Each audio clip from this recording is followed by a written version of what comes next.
Here is the thing. Every year, we as a congregation get to think about how this church, this people matters to us. That is our Stewardship Sunday, where we think about our giving for that next year. Now, no pastor likes to talk about this because when I do, this is what you will usually hear.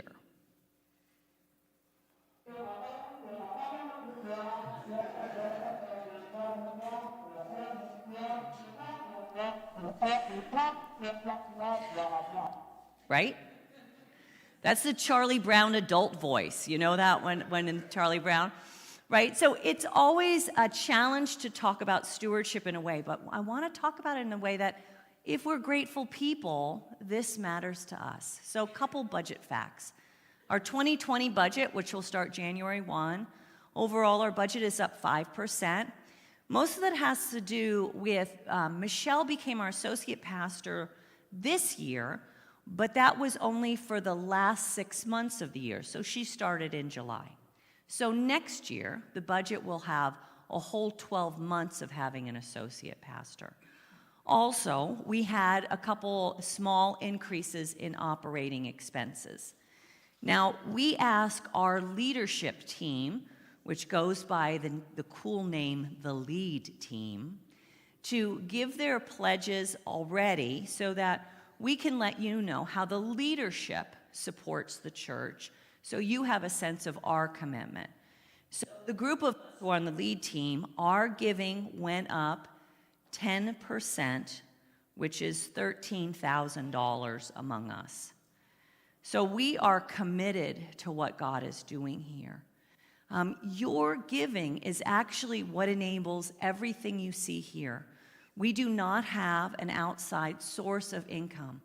We do have a couple small rentals, like people will rent parking spaces, or we'll have a user group that gives a donation, but really everything that we do here is because you support it and you make your giving a priority. Now, I know that there's lots of places that ask for your support. There's lots of places doing great things in the world. Why does the church matter so much? Well, a couple reasons come up for me. First is when we give, it's an opportunity to acknowledge our view of life and what we believe in. In the secular world, we act like everything we have is ours. So everyday people will say, all this money is mine, all this talent is mine, this family is mine. Christians see it differently. We see everything that we have as belonging to God, and that we are stewards entrusted with these things, and that we are to use them in a way that honors God.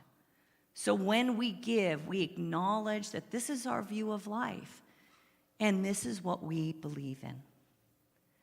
Second, it's an opportunity to show gratitude to God. We show gratitude to God with our tithes and offerings. It's a tangible way you and I say thank you. It's an act of worship where we return to God a portion of what God has given to us. So it's an opportunity to show gratitude to God. And then third, it's an opportunity to experience joy. If you've ever been someone who's given a gift to somebody and you've watched them just be so filled with joy, how that's affected you to be able to give. I think of growing up, how my mom would always take us to amusement parks. She'd never go on the ride. She'd just say, brings me so much joy to bring you here and to watch how you enjoy it. We get to experience joy when we get out of our way and say, this is what matters to me, and it brings me great joy to see what God does through this church because of my willingness. Now, this last week, or maybe 2 weeks ago now, there was a great video that was out there that talked about the joy of giving. Watch this. Was it a Halloween trick? When young Jackson Champagne peered in the bowl, he came up empty. The treats were gone. As millions of kids nationwide filled their bags with goodies, This 8-year-old in Gambrels, Maryland, then decided to shell out himself. Not once, but twice, he dipped into his own stash to share with the next kids. Aww, that was really nice, Jackson. The home's owner was out trick-or-treating with her own child and later posted the doorbell video to Facebook, saying what a selfless act from this little guy. Nearly 8 million views later, we all agree. On the spookiest of nights, a pint-sized kid with a big bag and a big heart There we go. makes the whole world a little sweeter. Right? It's pretty wonderful. I love to see when kids are like that and they think about those things, right? It doesn't work if your mom tells you to do it, right? It needs to come from the kids. So this is your opportunity to be part of, can you go back a slide or give me a filler slide? We're not quite there yet.